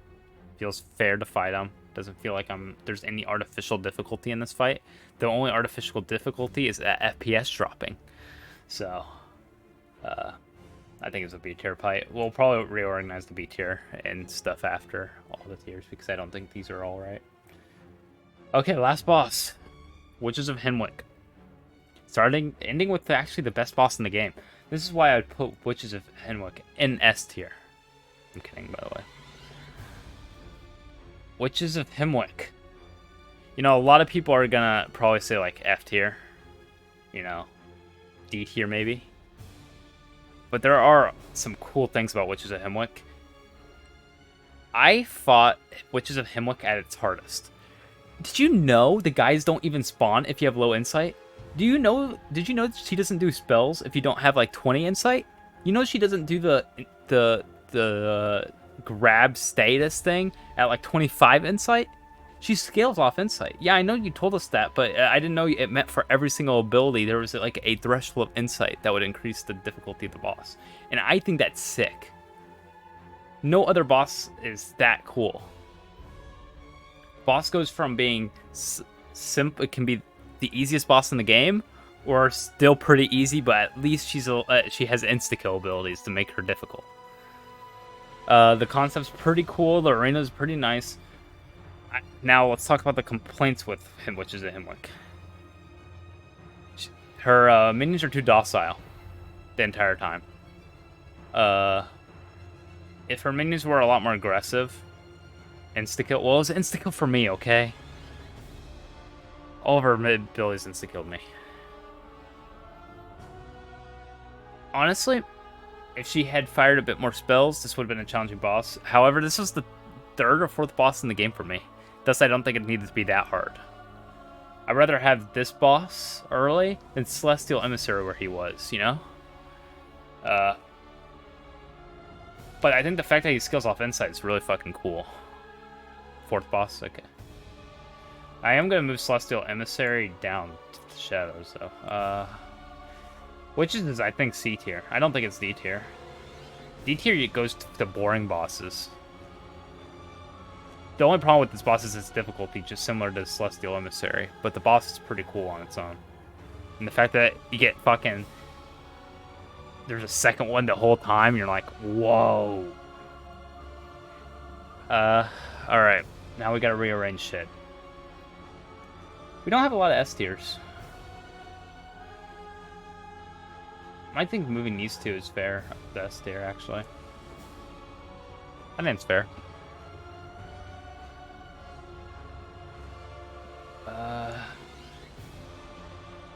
I just want to say there's a big difference between these two and these three, but it's not enough to put it down a spot. Alright. Let's put Father Gascoigne here. I don't think that the Sind is good enough to put an A tier. Stark Beast good enough? I don't think so either.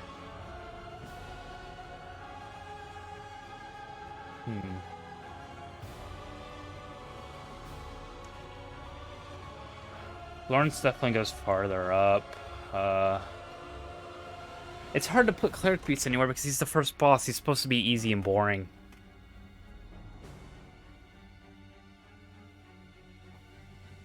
I'm gonna put him like in the middle here. Undead Giant probably goes a little lower. Undead Giant's only cool because he insta-kills, not because he is actually very creative.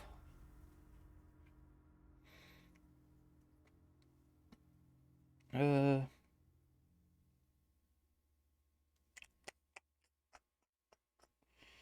might put Abhorrent Beast in D tier actually, because he's a hard boss, but he's not like interesting, you know? He just kind of hits really fast, and none of his abilities are noticeable besides the tornado punch thing he does. What do you guys think about that? What do you guys think about Abhorrent Beast?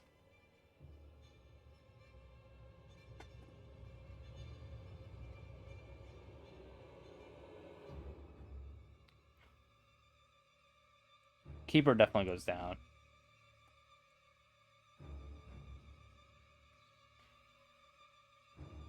Yeah, thing is, all he had was he attacked fast, but it didn't feel very fun trying to dodge his shit because the moment you go in for an attack, he's already swinging again. And I guess that's difficulty, right? But it just didn't feel fun to fight him, which is kind of my enjoyable list, not just like how hard a boss is. I know all the hard bosses are at the top or the hardish.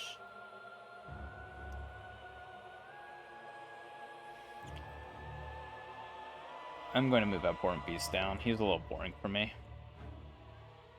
I still think he's better than One Reborn, so I'll keep him there. I think this might conclude my list here. Let's see, beat here. Do we need to move these? I think I'll move Abritas up a bit more. I think Pearl's still cooler. But Carmelia's pretty baseline B.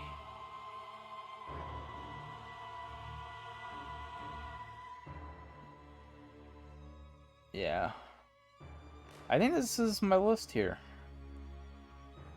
Bloodletting Beast is boring, but at least Margot's Wet Nurse is kind of cool. It's probably a bit different, yeah. I have a different view on memorable bosses, typically, like Celestial Emissary. Despite them being super easy, I think this is a fun fight. Same thing with Witches. I think it's my list. I don't think I'd make many changes to it. I gotta say, though, I'm glad I played the DLC. I think the DLC brings the game up from being A or even B tier to an S tier by itself. So, and the worst thing that came out of it was Living Failure, so I'm just glad that that boss wasn't annoying and pestering as much as Rom was. So, that's my list. I'm going to save this. Download. Alright. Now that that's done, we got areas. I'm going to make this a little faster, that way, because there's not a lot at the rate here. But let's go ahead and talk. I don't know how I want to rate these. If I want to rate them if I enjoyed them, if I should just do it by off enjoyment, or how cool because I can like think the area is really cool, but I can also say I fucking hate it because some of the enemies and shit.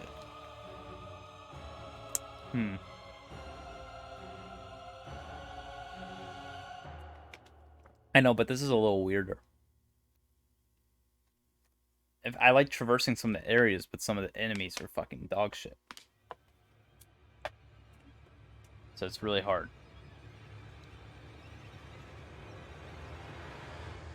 Okay. Let's start with the first one then. For like the first S in my mind. Okay. Old Yarm is the S for me. Old Yarm was so expansive and it was so cool to see just the beast-ridden city that everybody had forgotten and just left in its corner.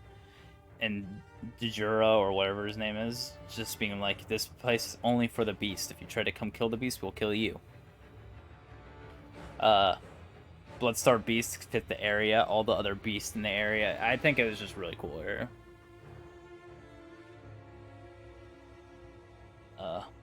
I don't think there needs to much be said.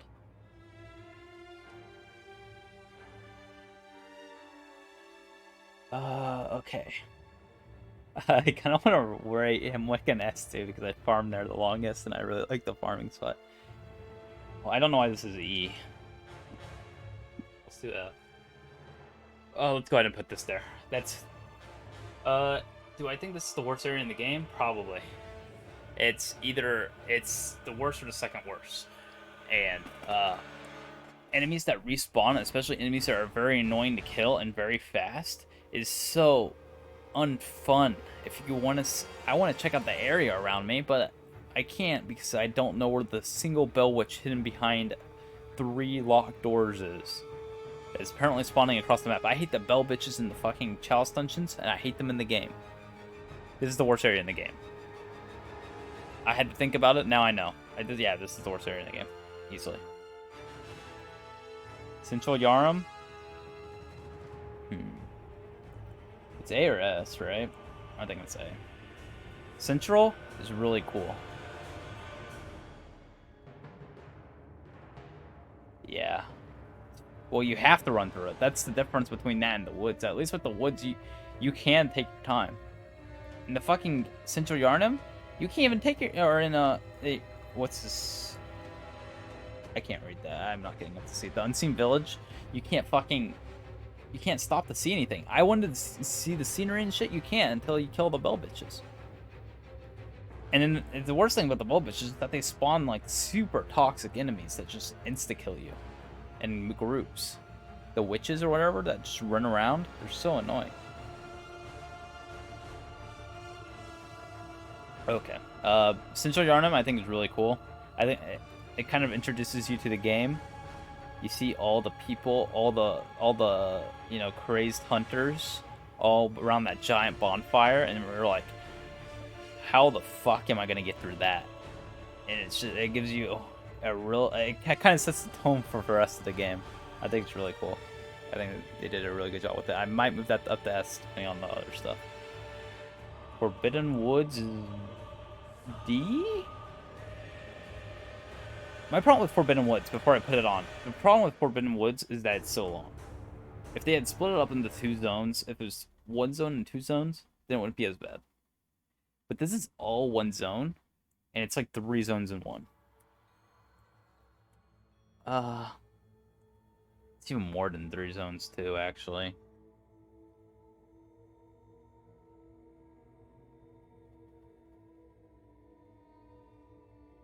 Yeah. Which I normally would be fine with if the area wasn't so large, you know? You need like a break boss fight in between.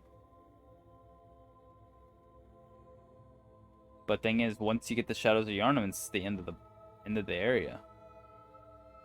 I think it's D. I might move it up to C. It's not an F tier because there's another one I don't think it's on level with. Forbidden Woods has traps and stuff, which is pretty cool until you get hit by them, and then it's not that very cool. The areas are pretty stereotypical until you get to the snake part, which I think was a really cool area. The only problem is when running to the fucking Shadows of Yharnam fight was super annoying if you took one route, so I took the other route and it wasn't as bad.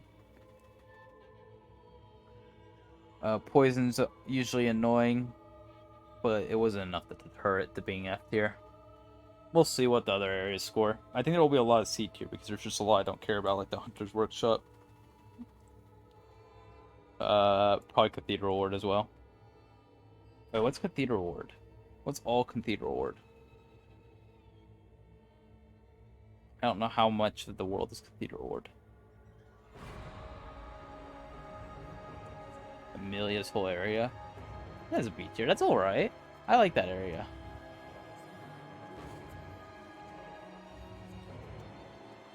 There's some shitty ass music playing in the background. You guys hear that? Aoshka's Clinic. That place is dark as fuck. I like it. I think it's B tier. It's kind of scary. Old Yharnam S. Yeah, it's fucking badass, dude. You're fighting all the beasts, and then it's like an area that was left, basically, for the beasts to go wild, and the only people that you see there are beasts and the 2 hunters. Dejura and the guy at the bottom. That's the only 2 humanoids you see throughout the entire area. I think that's sick. And also the machine gun thing was also really cool. So, I don't know. I think it's really cool. Just the idea of wolves and beasts ramparting through this part of the city. It's also one of the only parts where I understand the lore to it. Probably would help. Healing Church Workshop probably will get a C too. I don't think there's anything to the Healing Church Workshop. That's fucking boring. Right? Because this is not Upper Cathedral Ward. That's this one. Wait, I have a question. What's up?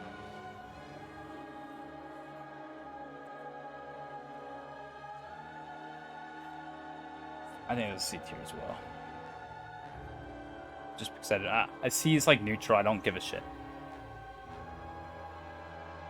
Abandoned Old Workshop. I think it's Abandoned Old Workshop is the one you find at the bottom of the Healing Church Workshop, down the giant hole. where you get the umbilical cord, the abandoned one, which is why it's going to be C as well. These ones are all fucking boring. And they're like neutral. It's like they're not meant to be cool because there's not enemies. The Hunter's Nightmare. This is really fucking bold. Or fucking expansive. This is basically Cathedral War, but with all the hunters.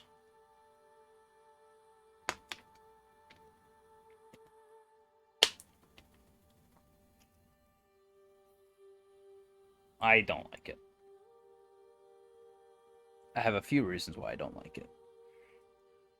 One, I had to run through that area way too many times, as that area covers, for some odd reason, you don't get a shortcut until basically when the area is over. It's like as big as, you know, Forbidden Woods, except that there's no shortcuts except for at the very end, which I think is stupid. Additionally, the enemies are way harder, which is fine. I don't mind harder enemies, but whenever you have to run through it like 5 times and kill them over and over and over, it's a little annoying. I had to run through the area like 20, no, not 20 times, 40 times when fighting fucking Lawrence. I'm just kind of sick of it. I don't know. I think all the most of the DLC areas are way cooler than that one. Upper Cathedral Ward, A tier or S tier, right? I hate the wolves and the squilliums, so I'll get that out of the way, okay? But the area is cool. It's chilling. It's like unnerving because you go to this place and then you finally get the key for the Upper Cathedral Ward place, and then the key says orphanage, and you realize all those fucking things on the ground were probably fucking kids, bro. Additionally, it also leads to kin bosses and cool areas. The fucking chandelier falling and it going dark is creepy. This is like the most atmospheric area in the game. I think it does it really well. It's the scary part of the game, basically. Only if they didn't put some of the worst enemies all in one area. Then I'd like it a bit more. Worse than Central Yarnum, by the way. Bergenworth. Isn't Bergenworth like 2 feet long? It's just the place by the lake, right? Okay. I mean, nice view, I guess. I don't know. B tier. It's cool. I wish it was longer. Also, the monsters were like alien shit, which kind of made sense, or all bug shit, which kind of made sense because you're fighting Rom. But a little weak. I don't know. It's at the edge of B tier, almost C tier. Hemlock Channel Lane. Now, how do I judge this? I like this area because I farmed here, and it was really easy to farm. However, by itself, if I don't count the farming part, it's a C tier. If I count the farming part, it's a B tier. I'll put him in B tier because I have a positive connotation. We'll see is, yeah, it's kind of boring, but thing is, it's my farming spot, which kind of off puts it from going into C and puts it in B. Makes sense. It also has the best boss in the game right there. So it leads to Canehurst too, which, speaking of which, Canehurst is probably S, right? We can agree on S, right? Canehurst is badass. It's just a completely different environment from the rest of the game, and it feels like I'm actually. It's not like I'm playing. It feels like I'm playing an actual game where I'm actually going places. That's really the only complaint with Bloodborne is you don't really go anywhere throughout the entire game. You're in the same area, and that's also a good thing, by the way. That's not all a bad thing. It's a double-edged sword.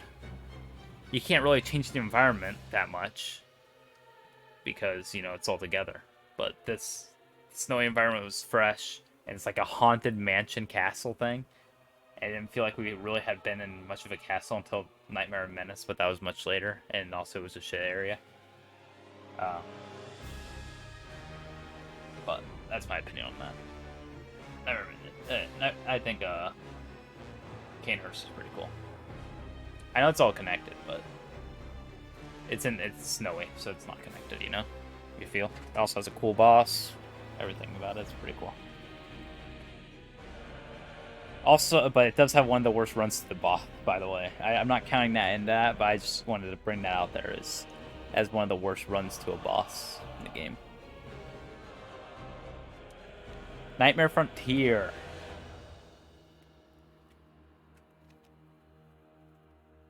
We get introduced to the Silver Beast here, which are annoying. Poison lakes, giant things throwing rocks, and the first appearance of Brain Boys. On the flip side, it has one of the coolest bosses in the base game. The question is it D tier or F tier? It's considerably better than the ones I'm going to put in F tier. But I think it has to go in D tier, right? Because I feel a very considerable difference between the two. Let me go ahead and put Forbidden Woods as the last one, by the way. I think Forbidden Woods is fucking the worst of those ones. Lecture Building. Lecture Building was freaky. I like the vibe they had. I was just sad that it was so short. And the enemies variety was pretty lame, as it was just the scholars. The Bergenworth scholars or whatever. I think that's what it's supposed to be, right? Is it supposed to be Bergenworth scholars? Yeah. I don't know what happened to them. It's all like a nightmare or something, so it ain't real or whatever. It's to see. It gets brought down by everything besides the environment. The environment's really creepy and stuff, but everything else is bad about it. Or, like, meh about it. Research Hall. You know, I feel like this is either a make or break area. Research Hall is. I think it's A or S. The area has so many nooks and crannies and a vertical skyrise. And additionally, the vibe it has is so creepy. It's just all the hospital patients crying and asking for help, you know, with all the fucking deflated heads and shit. It's creepy. The area changes when you're in the area, whenever you change the clock thing or raise the platform up, and it changes the building entirely and unlocks a bunch of shit. I think it's really cool. The enemies are tedious only because of their number, though. It's not because the enemies are actually tedious. The only enemy that's tedious in that area is the fucking big guy with the big hospital post. The big version. I can be on the Canehurst stick? Yeah. I love Canehurst. I actually think Canehurst might be better than Old Arnhem, in my opinion. I'll change that later, though. Research Hall, though, I'll put it in, like, I think it's high A. I think it's top A. That's my opinion, though. I know, I feel like a lot of people either hate the area or love the area. I like it personally because it's the only one that actually fucking changes cool-wise. C? Nah. You have to either hate it or love it, Riley. There's no in between. Fishing Hamlet. Fishing Hamlet's a huge area. It's like half the DLC is Fishing Hamlet. Or at least feels like it. Shark Boys are... There are two things that make this area suck dick, okay? Two things that make this area suck dick. One, the poison fucking... The flower shit that shoots missiles at you is annoying as fuck. I don't know what that is. I was just calling them flowers because I have no idea what they are. And the fucking Shark Boys are pricks. Oh yeah, and Lightning Boys. Dude, this area sucks. This area is fucking D, man. Sorry. It's just too long. And it has some annoying enemies. The reason it's not an F tier right now is because I farmed for blood gems there. You kill the Brain Boys down in the sewer, and you get the best cursed blood gems in the game, I'm pretty sure. I farmed there for like an hour and a half. And it's not that hard to farm, so... Yeah, I think the area just sucks. I also don't know the lore behind it. I'm guessing all the fish people were people until Cost did some dumb shit or something. I don't know. I don't know how it works. I'll have to watch fucking 9 videos or something. They fish until they upset God. They made the goldfish go extinct and Cost got pissed off. Last area? The well alone makes it S. Shut the fuck up, the well. That is fucking horrible. You guys put me in a false sense of security whenever I fucking hit the guy, and then they fucking come down from the ceiling. The fucking big boy. Yeah, I agree with you, Riley. Nightmare and Mensis is not even the worst area of the game. It's the second worst area in the game. Let's think about Nightmare and Mensis. 2 back-to-back bad bosses. The area is full brain, has the most brain boys in the game. You get frenzied just by being outside. Boulder throwing enemies. A giant spider with 9 different other spiders with him. Even if you get past that, there's a hunter on the bridge to stop you.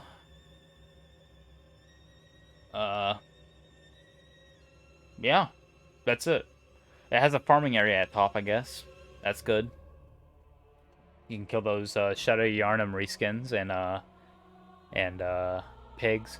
The best farming in the game is actually Chalice Dungeons, by the way. I do want to say that. I don't know if you saw how much I was getting off Chalice Dungeons. I think you were playing games or something. Resident Evil or whatever. But I was getting like 6,000 for killing like a skeleton in the Is Chalice. But I think that's my tier list. Let me look. I think Canehurst goes above Old Yarnum. I really like these two, though. They're pretty close. I think I like Upper Cathedral Ward more than Central. The only problem with Upper Cathedral is the enemies. Canehurst favorite area? Probably. That is really good. It's immersive. Immersive guy goes super hard. And don't worry about C, by the way. I just don't give a shit about this area. All these areas are not good enough to even for me to pay attention. Let's go. This should probably stay here. I'll probably move Bergenworth up. I think this is fair, right? Yeah, I think I have Ludwig as my favorite boss, right? Yeah. Yeah, I think Ludwig's my favorite boss. I don't know if I have Lady Maria as my second most. I think maybe maybe Orphan might be better than Maria, just because of difficulty-wise. Maria was kind of a joke compared to the other DLC bosses. I think that's my list. I'll go ahead and save it too. I think that's the end of the stream. I hope I will compare my list to you guys after stream for a little bit before I go play Apex. Favorite mobs. You guys know what it's gonna be. I can do that off stream. I'm not gonna do that on stream. My throat hurts. Just one? We can do it off stream. No. Okay. I'll do rapid fire, okay? Oh, mobs. Fearless Bloodborne.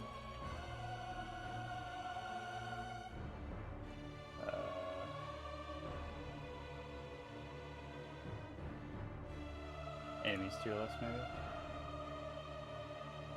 Fuck me. I like how this is enemy. Jesus, no. Fuck you. Eat my dick. Suck my dick. Alright. Alright, I'm gonna go ahead and just raid a guy if anybody is alive on, I'll probably just host someone playing Bloodborne. If you're playing Bloodborne, people are chads, you know?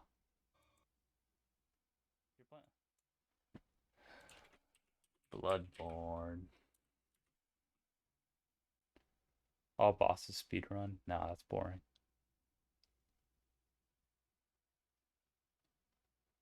I'll host my raid myself. Look, there's me. Into the Woods. This guy's on fucking...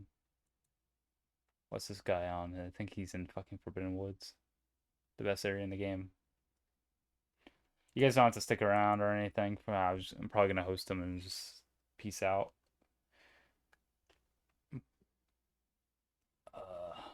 Yeah, I'll just rate this guy. I don't even need to see his stream. I don't think he's ending, so should be good. All right, thanks for stopping by.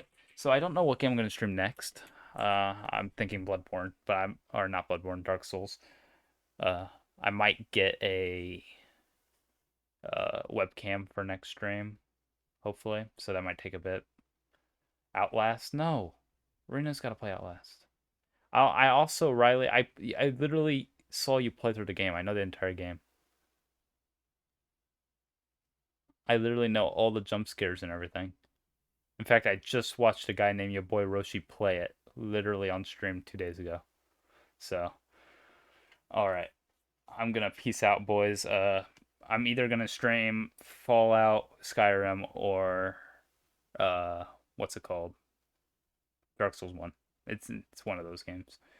I'm thinking Dark Souls One. I think it'll be more. I want to keep going into it just so when Elden Ring comes out, I have it. But we'll see. Skyrim sucks though, I've heard, so I probably won't play that. Play Devours. Rena, shut the fuck up. You can't give suggestions. You gotta play your horror game. We can talk about this later. Oh, get it? So we can play together. Okay. Maybe then. Alright, I'm rating. I guess good stream. Thank you all for showing up. If you have a tier list, if you want to make a tier list, I will put in my Discord the template for it. And I'd love to compare with you guys. So I guess I'll see you guys later. Thanks for showing up and everything. Goodbye, Bloodborne, I guess.